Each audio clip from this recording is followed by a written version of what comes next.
Lucas, Luke 18, 1 to 3, Luke 18, 6 to 8. Ito po'y sinulat po ni Dr. Luke. Si Lucas po, mga kapatid, ay isa pong manggagamot. At ito po ang kanyang sinulat tungkol sa plano ng Diyos. Itigil na ang inhustisya sa buhay ng tao. Luke 18, 1 to 3. And he spake a parable unto them to this end, that men ought to always pray and not faint, saying, there was in a city a judge which feared not God, neither regarded man. Verse 3, and there was a widow in the city, and she came unto him, saying, avenge me of mine adversary. Continue the verse reading from verse 6. And the Lord said, hear what the unjust judge saith, and shall not God avenge his own elect, which cry day and night unto him, though he bear long with them?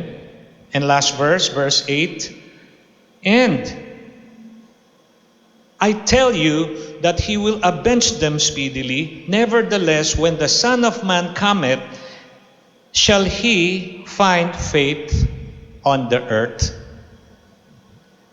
Sa Tagalog, mga kapatid, yung verse 8. Sinasabi ko sa inyo na sila'y madaling igaganti niya. Gayon may, pagparito ng anak ng tao, makasusumpong kaya siya ng pananampalataya sa lupa. So bago pa kayo uupo, sabihin nyo sa inyong katabi, ang ating Diyos ay dakila. Whew! Thank you, Jesus. Hallelujah. Ending injustice is God's promise.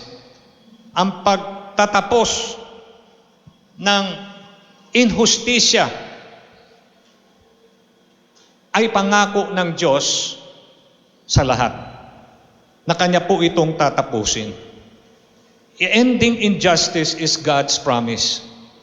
Church, global cry of justice, for justice is loud and clear.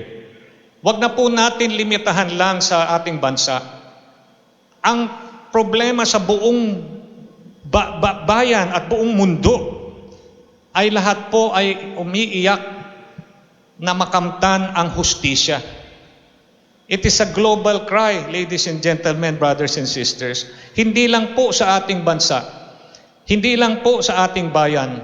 We are living in an hour of history in which great darkness is filling all nations. Hindi lang po ang ating bayan ang may ganitong problema. Ang buong bayan, buong mga bansa sa paligid ng ating arkipelago, mga kapatid, ay meron rin pong ganitong pagsusubok. Lubhang dumidilim ang paligid. Great darkness is filling all nations. At ang sabi po, mga kapatid, in the daily news, kung ating pong pakikinggan ang mga balita sa ating kapanahunan, reports of wars, gera, famine, tagutom, great suffering, matinding kahirapan ang nangyayari sa paligid, mga kapatid. On a daily basis, children in third world countries die from preventable diseases. Mga sakit na pwede naman pong gamutin dahil sa teknolohiya na meron na tayo, pero namamatay pa rin po ang maraming bata na mga mahihirap na wala pong gamot na pwedeng ibigay sa kanila. And the workers, mga kapatid, na mga bata na napipilitan magtrabaho sa tinatawag nilang sweatshops, na nagtatrabaho ron pilit na bagamat hindi pa sila nasa edad, nagkahanap buhay na po. Ay yan po ay problema, hindi lang po sa atin, kundi sa ibang bansa din. Multitudes of young men and women are used as pawns in the burgeoning cyber-sex industry. Alam nyo, mga kapatid, nung unang panahon, nakaraang mga 10-20 years ago, ay wala po masyado nitong mga cyber-sex na mga tinatawag na mga problema. Kasi meron pong pornography at nasa video ito na hindi naman po na-i-stream na live. Hindi katulad sa panahon natin na bukas na po ang paglipana ng mga karumal-dumal at pangit na mga palabas. At ito po'y naging industriya pa nga. At mga kapatid, mga kaibigan, aaminin ko sa inyo na nandiyan po na this is in addition to global refugee crisis and victims of tsunami, earthquake, cyclone. Yan po ay nangyayari. In fact, sa atin lang po, bansa natin, yung Quiapo ba yun? Quiapo. Hindi po yung Quiapo, Manila, hindi po yun. Yung Quiapo na bagyo, nasa ibabaw po, nasa Batanes, malapit sa Cagayan. Nandun sa taas, pero bumaha ang Davao, bumaha ang Cebu. Kung asari-sari, maipo-ipo ang daladala at ng bagyong ito. Samantalang ang kanyang tinatawag na pagsasalanta ay dun po sa Luzon.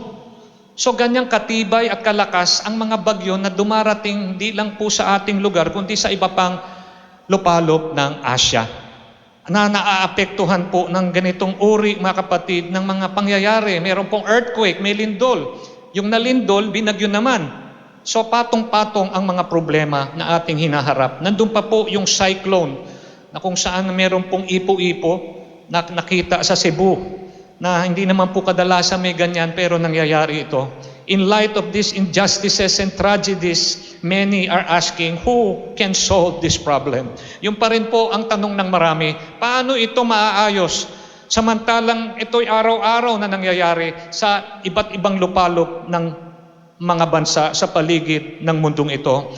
Do God really exist? Na ang buhay ba talaga ang Diyos?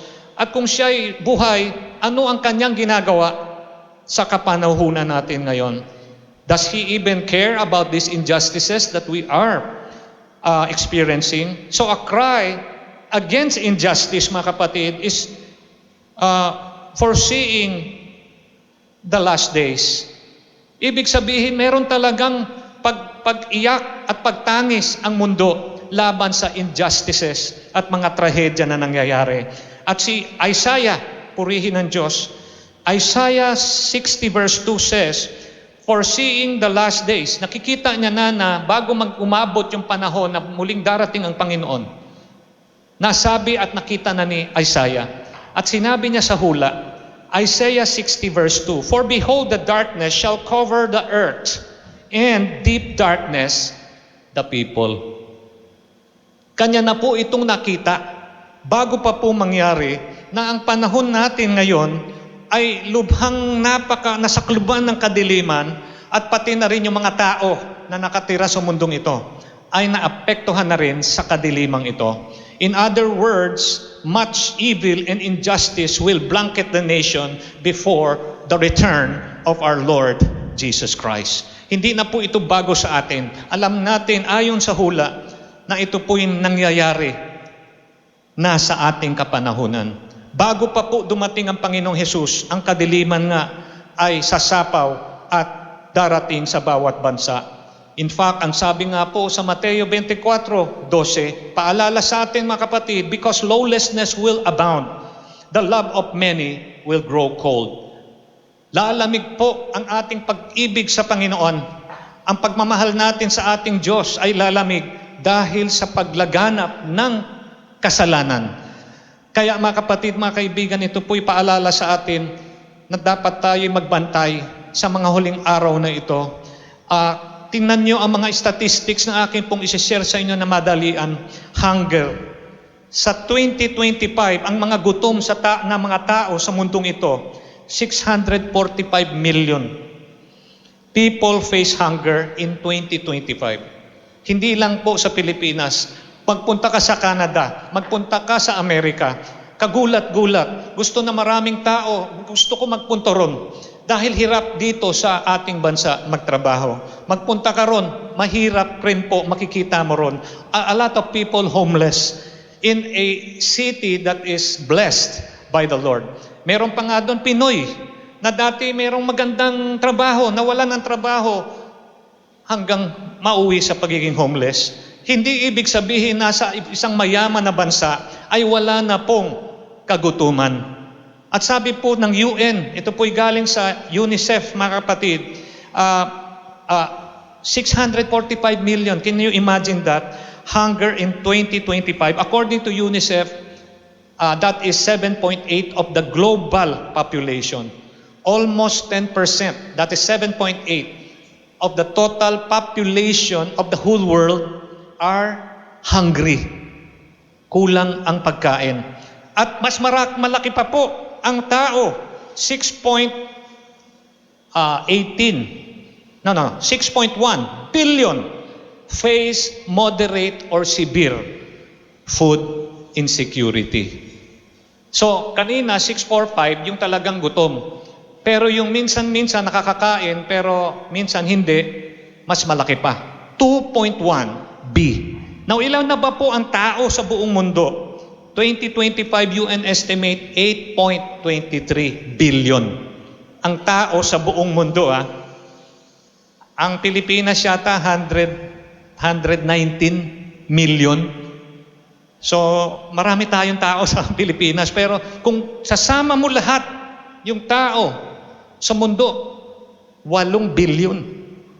At ngayon, mga kapatid, ang gutom, mga kapatid, 2.1 billion. Grabe po ang statistiko na ito. Hunger, hallelujah, is happening today. Poverty, 1.1 billion people live in multi-dimension poverty across 109 countries. Sa maraming bansa, ang sabi dito sa statistics, 1.1 billion, not million, 1.1 billion people live in poverty. Naghihirap po sila. At ang poverty at pagtagutom o pagkagiging gutom sa buhay, kamag-anak. Magkasama po yan. At dito po sabi, that's 18.3% of 6.3 billion people covered. So almost a fifth of those people are poor. How about disease? Nandiyan po yung tinatawag na report ng World Health Organization.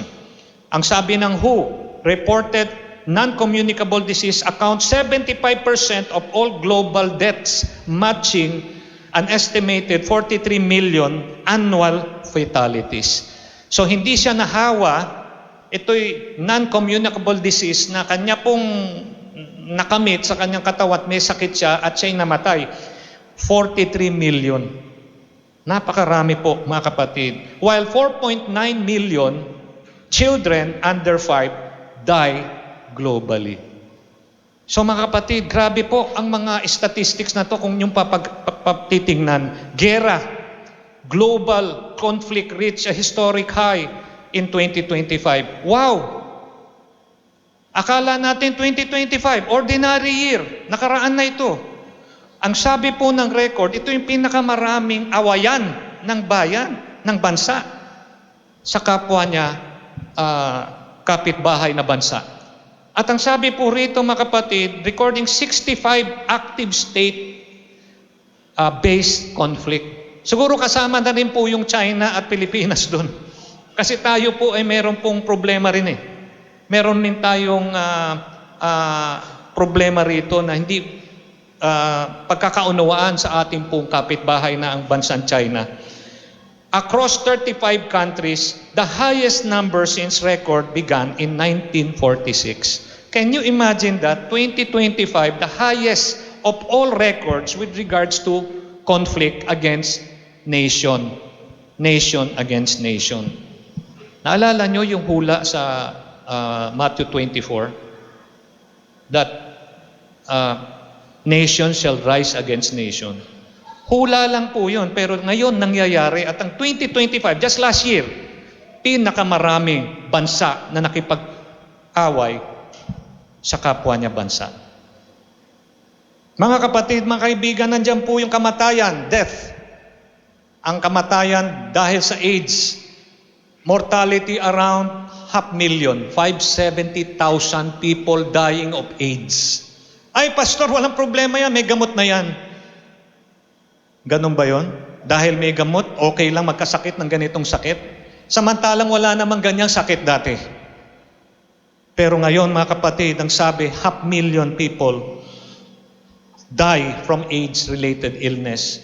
Maternal, o yung mga mother na nanganganak, mortality, out of 100,000 live births, 197 deaths. Almost 200 na ina na nanganganak ang namamatay sa every 100,000 births, live births. Nandiyan po ang human trafficking. According to the UN, 50 million people trapped in modern slavery worldwide with global annual profit from forced labor, $236 billion. Ang kanilang mga manggagawa, mga bata, pinipilit magtrabaho. Hindi po 8 hours lang yun. Sa inyong mga professional dito, 8 hours lang, uwi na sa bahay. Ang mga pino-forced labor ng mga kawawang mga taong ito, they are trafficked. They work countless hours and they are abused, mga kapatid, raising billion of dollars income. Kaya marami pong mga tao gumagawa nitong mga pangit na gawain ito dahil napakalaki ng kita. Konti lang ang bayad sa mga bata, pero ang trabaho ay parang trabaho ng nakatatanda at nasa edad na. Sex industry, and this is troubling. Cyber exploitation revenue in East and Southeast Asia alone reached as estimated 88.3 to 114.1 billion dollars, hindi peso. Kaya marami po ang natutukso, no? Dahil profitable. Kaya ang mga tao, mga kapatid, na humahawak sa patalim, ito ang pinupuntahan.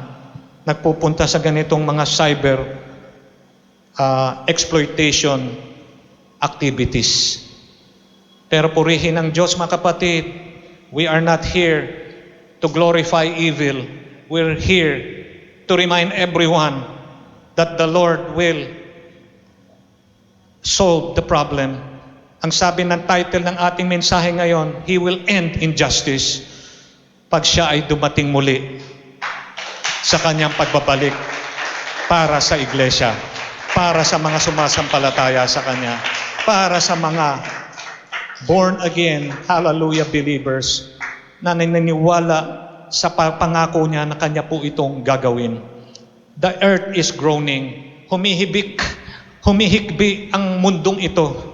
At dahil puron under the weight of darkness, sin, and oppression, everywhere the oppressed are crying, who will give me justice? Sino ang justice, mga kapatid? Ang ibig sabihin po dyan, making wrong right. Yung inhustisya, gagawing hustisya na ng Panginoon. Aayusin niya itong mga sakit na to, pagagalingin niya. Yung mga kahirapan, papalitan niya ng pagpapala o prosperity. Nandoon po yung gagawing totoo na ng Panginoon ang kanyang pangako dahil siya naman nangako ay tapat. Samantalang speaking about the unjust circumstances into our present situation, Jesus tells a parable in Luke 18:1-3. And what solution does Jesus give? Ating pong binasa kanina yung sinabi rito, mga kapatid, na ang Panginoon na isang judge na kinausap ng isang balo, at yung balo na yon ay humiling ng tulong sa judge na to. Yung judge na ito ay likong judge. Hindi po siya judge na may takot sa Diyos. Pero bakit niya, mga kapatid, pinakinggan ang balo na ito? Hindi naman talaga dahil siya ay mataas ang kanyang standard na tutulungan niya lahat ng lumalapit sa kanya, kundi para tigilan na siya sa pag-ulit-ulit na lapit sa kanya. Ang sabi niya, para matigil lang ito, gagawin ko ang kanyang hinihiling. Yun yung gawain ng judge na liko o judge na hindi po banal o walang takot sa Diyos. Ordinary judge ng mundong ito. Pero kung tatanungin mo, mga kapatid, yung sumunod na ating binasa sa Luke 18:6-8, yun po yung solusyon na ginawa naman ng Diyos sa atin. Kung ito pong judge na to ay mahintulad natin sa Diyos na meron pong pangako sa atin at samantalang tayo nabubuhay sa mundong ito at meron tayong kahirapan at lumalapit sa Kanya palagi, ito naman ang Kanyang ginawa. According to the word of Jesus, hallelujah, God has promised to release justice to the earth. Hallelujah. Huwag kang malungkot if you are living in justice. Walang hustisya sa kapanahunan mo ngayon.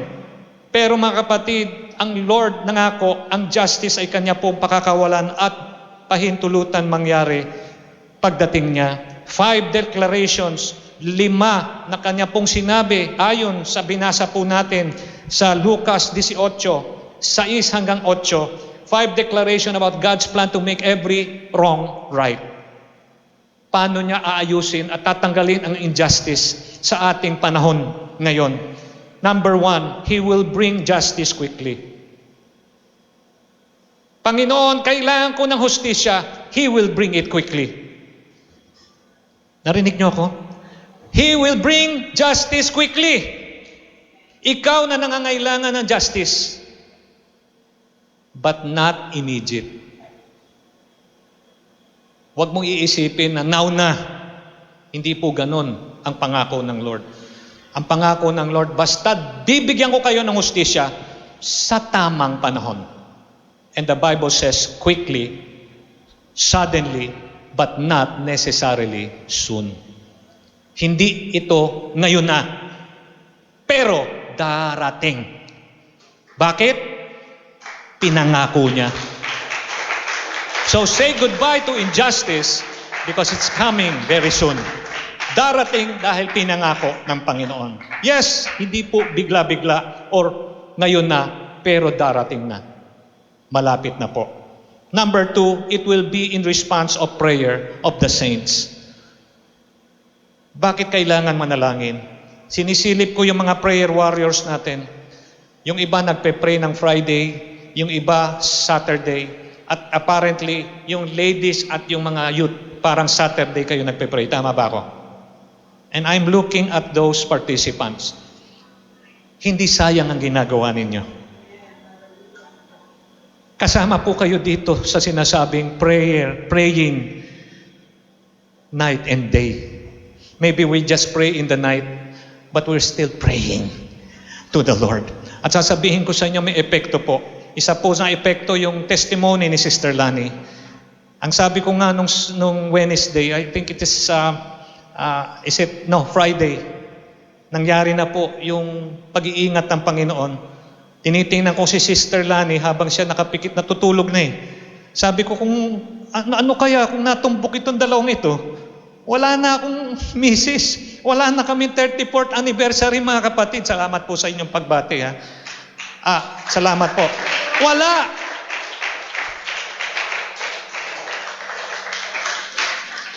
Thank you for your prayers.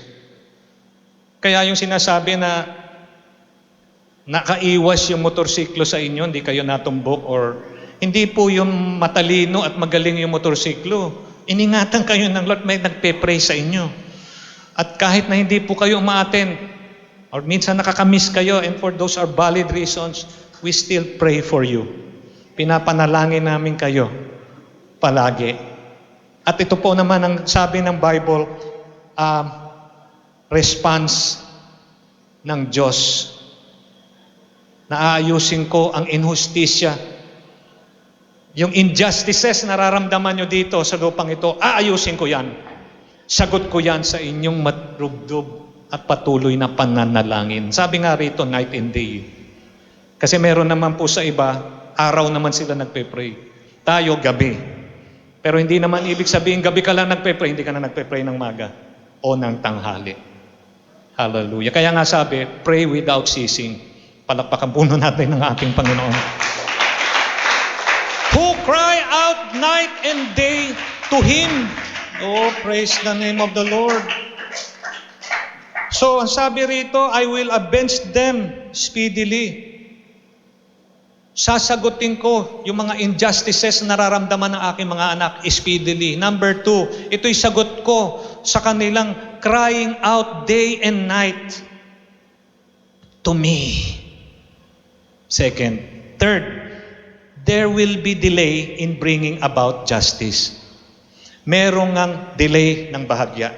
At bagamat totoo yung salitang justice delayed is justice denied, pero kung dumating pa rin yung justice, nakamtan mo pa rin yung justice. Kasi gusto ng tao, now na eh. Gusto niya ngayon na. Pero kung ang Diyos sabi niya, sa susunod na panahon pa, pero tatanggapin mo sigurado ang aking kaloob sa iyo, magpuri tayo sabay-sabay sa Diyos. Magpasalamat na tayo in advance because justice is just around the corner. Darating dahil pinangako ng Panginoon. Sometimes we want it now. Just as we want to pray to have this blessing come now. But we're talking of justice. And this is the context. Yung justice ay ibibigay ng Diyos, bagamat madidelay, pero darating. Oh, praise the name of the Lord. Sabi nga rito, though He bear long with them. Though He bear long with them. Ibig sabihin, kahit na tumagal, huwag kang mag-alala, ang justice parating na. Papalitan niya yung injustice to justice. Huwag. Ang sabi nga nung simula, do not faint. Huwag kang manghina, huwag kang sumuko. Sabi nga nung isa nakita ko mga kapatid sa internet isang church mga kapatid na mas malaki pa nga rito, pero iilan lang ang tao. Ang sabi doon, kahit ikaw na lang nakaupo doon sa upuan na yon at meron pang konti kang kasama, huwag mong pakawalan yung upuan na yon, manatili kang naglilingkod pa rin sa Panginoon. Meaning, faint not. Others faint, others give up, but you endure. Nagpapatuloy ka kasi may pangako siya. At yung pangako niya, tutuparin niya. As you pray day and night, He will, ang sabi rito, avenge you speedily in His time. Woo! Hallelujah! Thank you, Jesus. Fifth, ang ganda ng pangako ng Lord dito, yung kanyang deklarasyon na pwede nating panghawakan talaga. Many will lose confidence in God's ability to release justice because of the delay. Gagamitin nila yung salita, elder. Justice delayed, justice denied. Wala nang justice. Sino may sabi? Gusto mo lang ngayon na may justice. Hindi pa umaabot sa panahon eh. So, hindi umabot sa panahon, wala na. Wala na. Bye-bye. Pasensyahan tayo, ha? Ikaw pa ba magsasabi nun? Samantalang darating na ang sagot, darating na ang hustisya, darating ang pangako ng Panginoon. Ang kailangan lang natin, huwag tayong sumuko.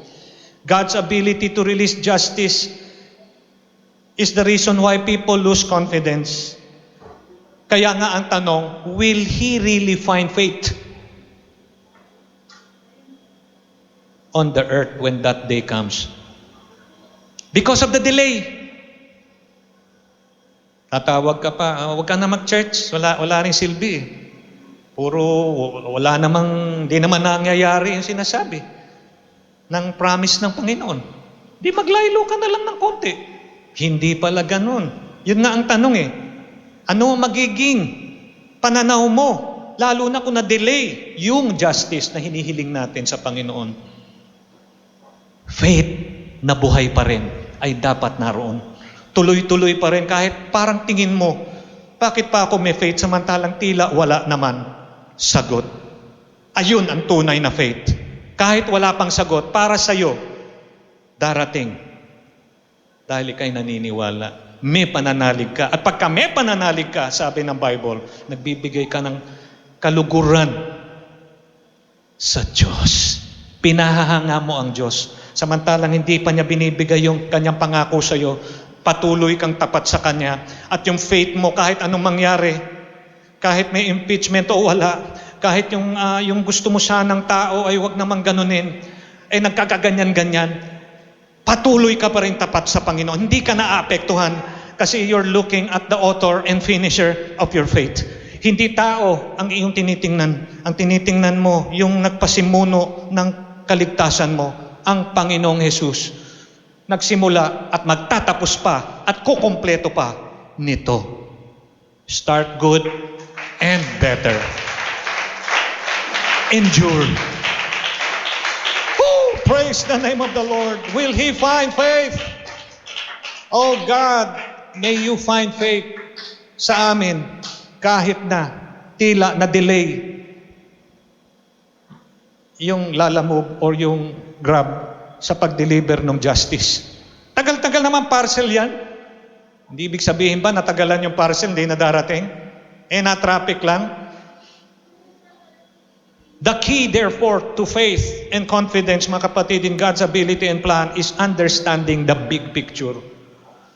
Paano naman tayo mananatiling tapat at matibay kahit na tila tayo ay hinahatak na patungo dun sa kawalang paniniwala at pagdududa na. Doon na tayo dinadala ng mga sitwasyon na nakikita natin.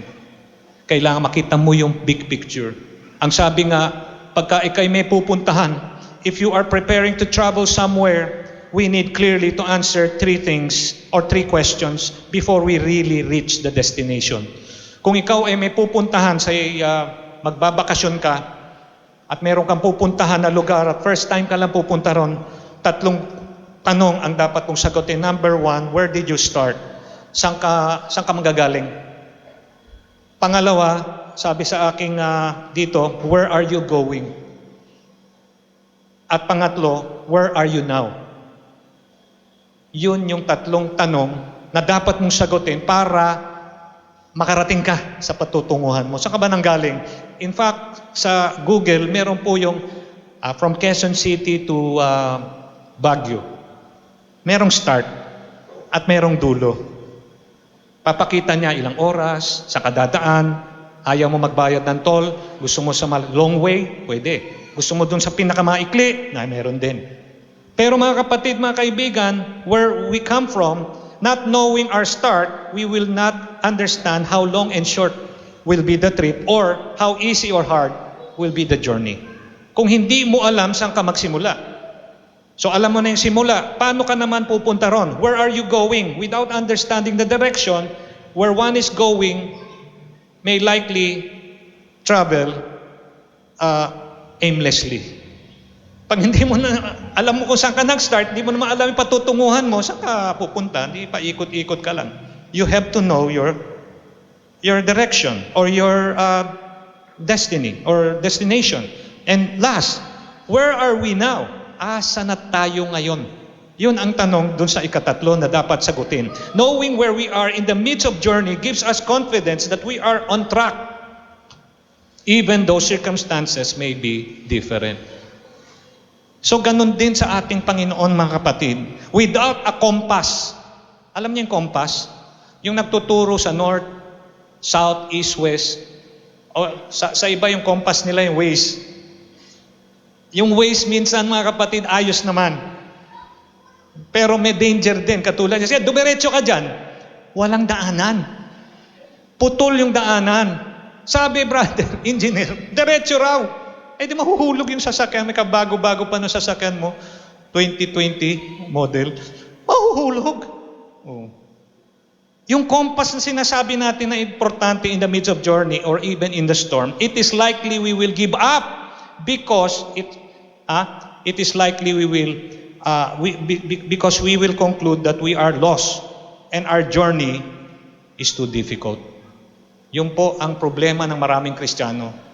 Sa sobrang tagal, tila hindi sila makatagal. What happened, mga kapatid? They give up.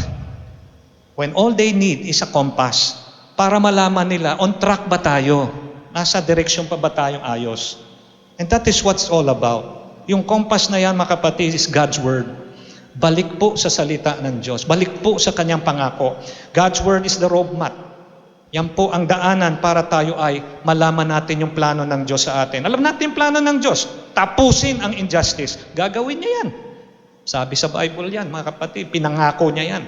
At without this telling us and being the compass of our lives, pwede tayong paikot-ikot lang. Pero pag may Bible, diretso yung ating biyahe. At aabot ka sa pangako niyang destinasyon.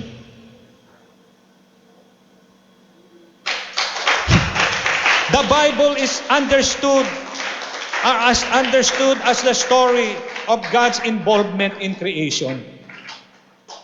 Ayun na, doon na natin nalaman yung big picture. So paano natin masasabi siya yung aayos nitong slavery, cyber sex problem, hunger, disease, death? Kung malalaman natin na may koneksyon ng Diyos sa ating mga buhay. The Bible unfolds the glorious plan of God to redeem or restore, tubusin at panumbalikin ang kanyang creation to its original condition.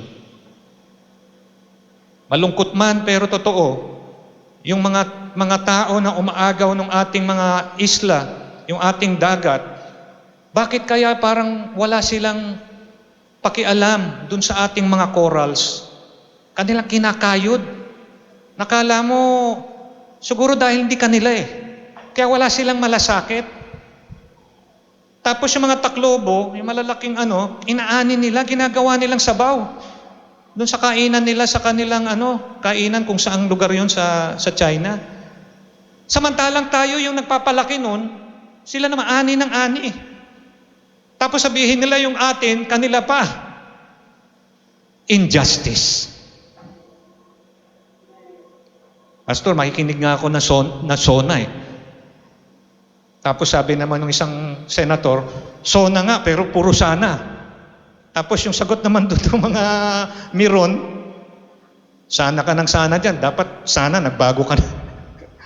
Kasi alam nyo mga kapatid, wala po tayong kinikilingan dito maliban doon sa tama. Kung ikaw, parte ka ng gobyerno, hindi baga, pagka may problema gobyerno, wag mo nang ibagsak yung gobyerno ng kakaproblema kasi normal yun Diba dapat suportahan mo yung namumuno? Para kung baga yung kapitan ng barko, sinusuportahan mo, makakauwi ng maayos yung barko na pinangungunahan ng kapitan o ng pangulo. Magbigay ka ng solusyon, hindi yung purong ngak ka. At pag tinanong ka, ano solusyon mo? Tameme naman. Hindi ako magsasalita, wala kami sa posisyon Ayun pala. Para sa kanila, posisyon ang gusto nila. Dapat ngayon, kung gusto mong pumosisyon sa darating na panahon, gawin mo na yung tama. Magbigay ka ng solusyon para hindi nagbabakbakan yung mga leaders natin. At di naman nakakahiya, makikita ng ating mga anak, mga apo natin. Wala pa akong apo mga kapatid Ito ba ang mga leaders natin? Nagmumura, nagbabanta, nagsisinungaling, nag-i-internet selling, samantalang dapat nagtatrabaho sa Kongreso, sa Senado. Poor example. Pero purihin ang Diyos. Salamat sa Diyos. May Diyos tayong ang ganda ng example niya. Looking unto Jesus, the author and finisher of our faith. Yun ang maganda.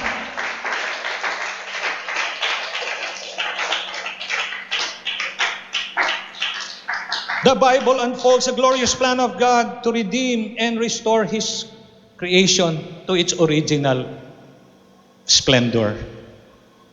Nakita nyo sana yung doon sa Tubataha Reef. Nakita nyo mga kapatid? Pastor, kayo, hindi pa kayo nakapunta ron Nakapunta na ako doon sa mga video. Nakita nung yung mga diver. Pristine. Napakaganda mga corals. Napaka-virgin. Mga kapatid. Sabi ng salita ng Diyos, ibabalik uli ng Lord doon sa dati niyang kagandahan. Yung nasira. Nung injustice. Ibabalik ng Lord. Making things right. In His time. Gagawin niya yan. The Bible helps us, mga kapatid, to prepare what is to come on earth and gives us the confidence that God is sitting on His throne, one throne in heaven, ruling all things well.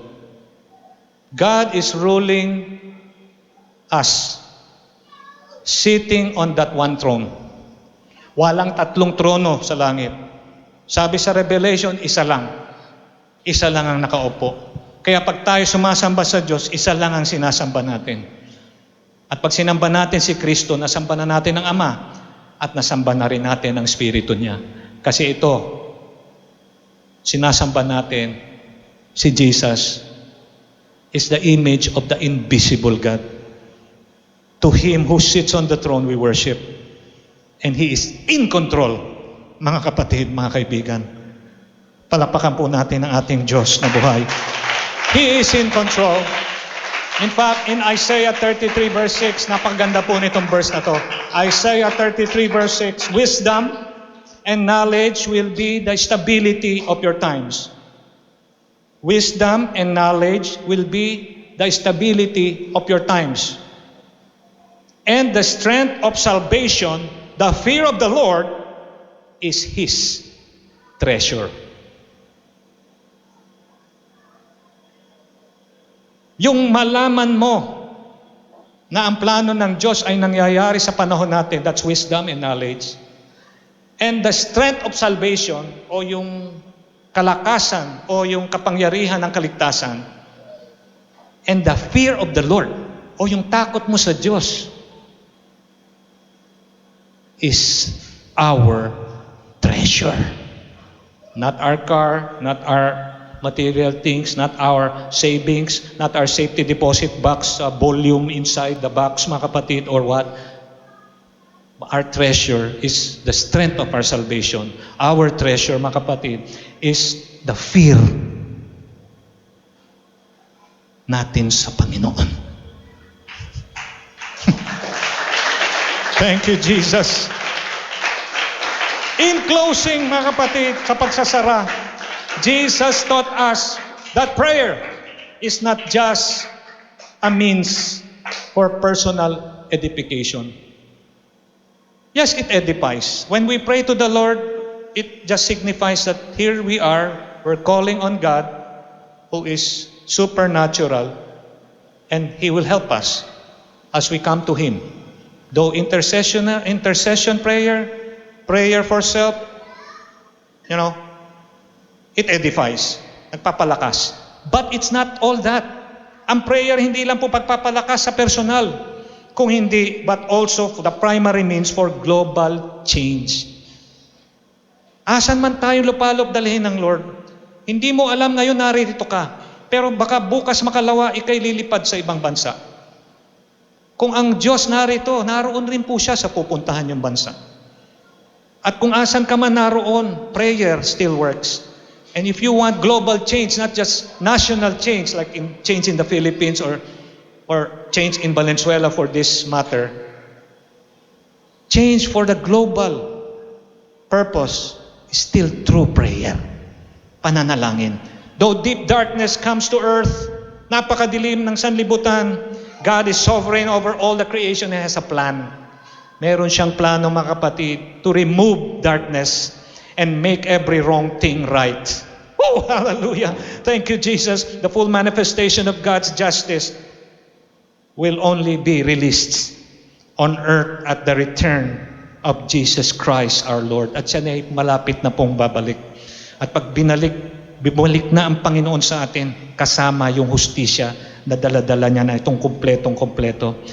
In response to the persistent and corporate prayer of God's elect, the youth, the ladies, the men, the church, corporate prayer to the Lord day and night, and the Lord responding, though sometimes there is delay, as unrighteousness appear to prevail on earth, tila ang kabaluktutan at kasalanan ng siyang nagnanaig, yung mga kriminal, yung mga gumagawa ng masasama, sila pa nananaig tila.